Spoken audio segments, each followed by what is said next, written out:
All right, hello, my name's John. Today, for this discussion assignment, I'm going to be giving an overview of chapter 2 specifically of Larry Hurtado's book, Destroyer of the Gods, Early Christian Distinctiveness in the Roman World. Chapter 2 is titled A New Kind of Faith.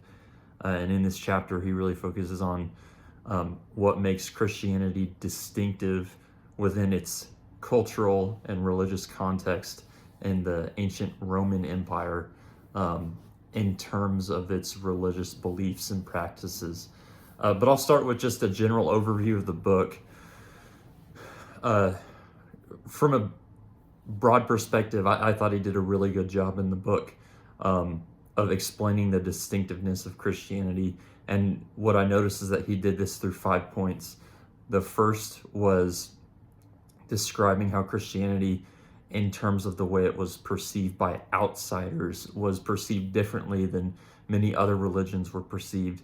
That was chapter 1. And then number 2, religious distinction, which I'm going to talk about here in this discussion post. Number 3, identity distinction. I really saw this one connected to religious distinction, because the identity distinction portion seemed to focus on the way in which Christianity provided people with a way of being religiously identified while still retaining their ethnic heritage. So people could be, for instance, Jewish and have that ethnicity, but also be Christian and be a Jewish Christian and be able to be identified religiously as a Christian while still retaining the Jewish ethnicity. Chapter 4, he talked about the way that Christianity was unique in the way that it dealt, in the way that it used literature, the way that it used the codex, the way it was a religion of the book. And this was something revolutionary apart from practices in Judaism at the time, in terms of its cultural context in the day. And then lastly, number 5, he talked about behavioral distinctions, how Christianity, in terms of its ethic, was distinctive when compared with religions of its time as well.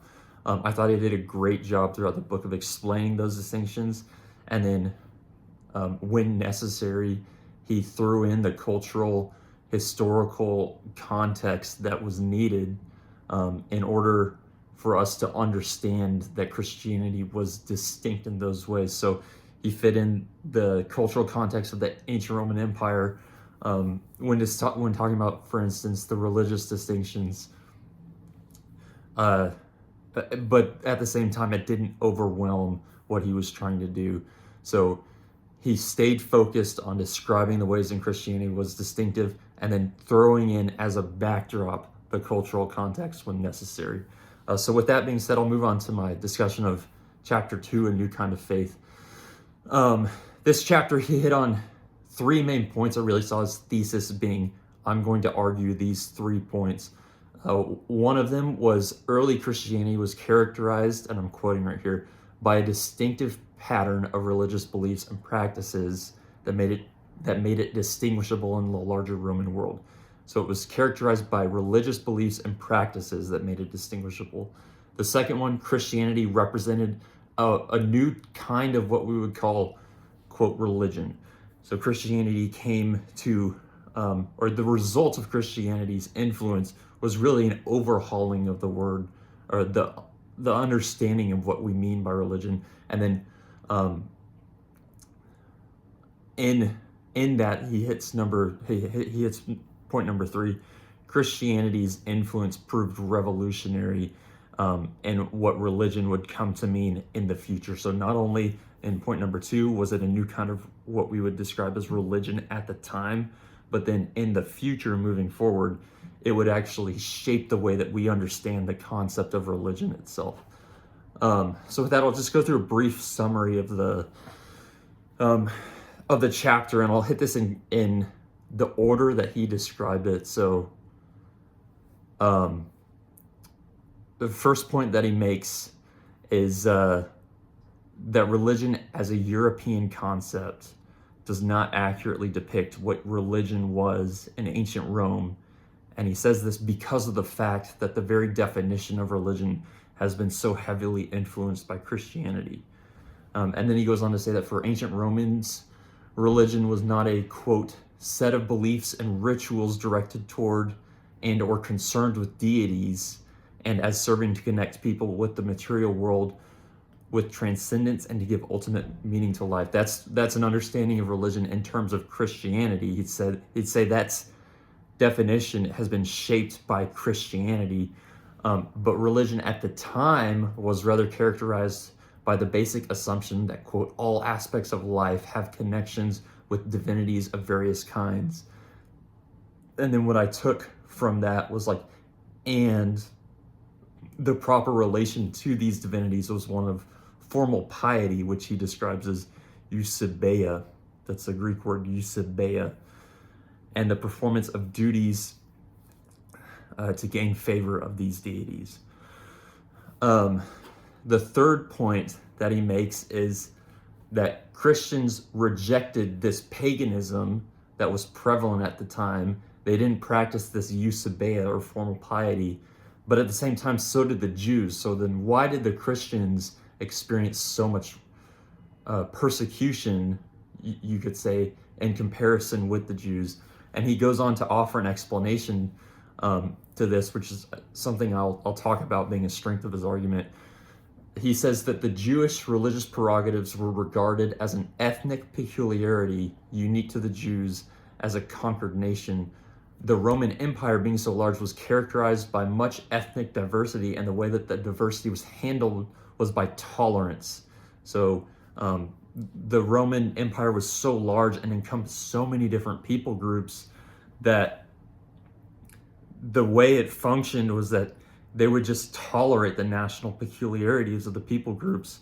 And the Jews were a people group, and their religious peculiarities were associated with their identity as a nation, or in this case, as a conquered nation.